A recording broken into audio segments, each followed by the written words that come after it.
Do you want the ultimate supply list for what you should buy as a beginning crocheter? I got you. Now, I realize this can be controversial. You probably have your own favorites, but these are my favorites, so don't come at me. Just enjoy the video.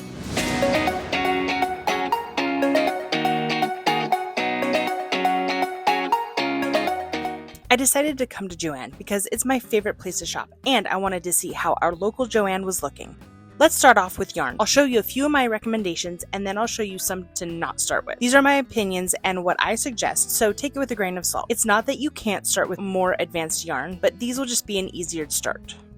Big Twist Baby Bear is a solid tube and great if you're wanting plush yarn. The light colors work well to see your stitches. Bernat Blanket yarn is good, especially the variegated, for seeing your next stitch. This frosting yarn is more fuzzy, so it could be a little bit hard to work with. This cotton yarn is a chainette, which is great for beginners wanting to make tops.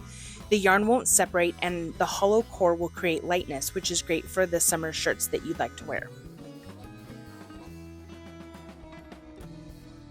Big Twist Posh is perfect for beginners because this tubular yarn won't separate or shed everywhere.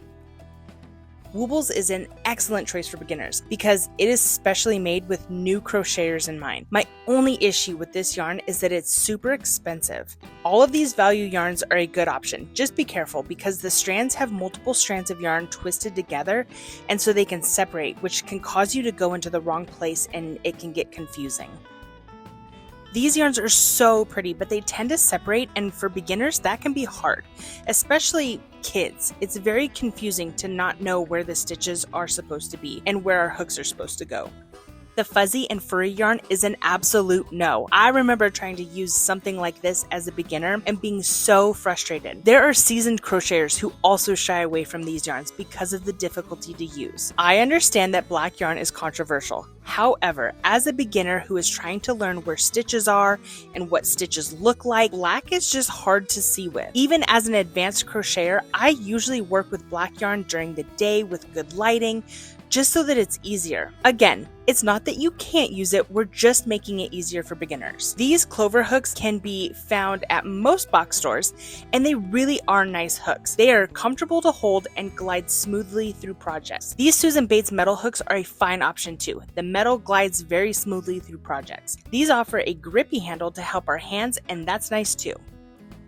I really do not like these hooks. They are comfortable in hand, but the tip is like this rubbery plastic and it drags into the stitches. So my hand has to work harder and they squeak. I know that sounds weird, but like with the Bernat Blanket yarn, it makes this squeaky sound and it's very annoying. These might be the best with a slippery or slinky type of yarn. If you are serious about getting into crochet, I'd get some sort of bag or holder to store your hooks in because they are easy to lose. These bowls right here are called yarn bowls. They are definitely not a necessity, but they are used to keep balls from rolling away.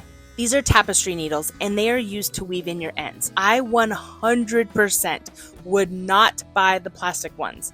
The needle eye is too big and the plastic bends. These over here on the end are my absolute favorite because they do not bend, they do not break, and can hold even Bernat Blanket yarn. This little tool is called a row counter, and again, it's totally not necessary, but it is a helpful tool for tracking and knowing how many rows you've completed. I like to have some sort of bin or basket or something for organization. This would be great to put yarn in, your bag, all kinds of things. You could just put it all in one spot so that it's not getting everywhere. I decided to come to Michael's because they didn't have the stitch markers that I like at Joann's. Actually, they didn't have any stitch markers.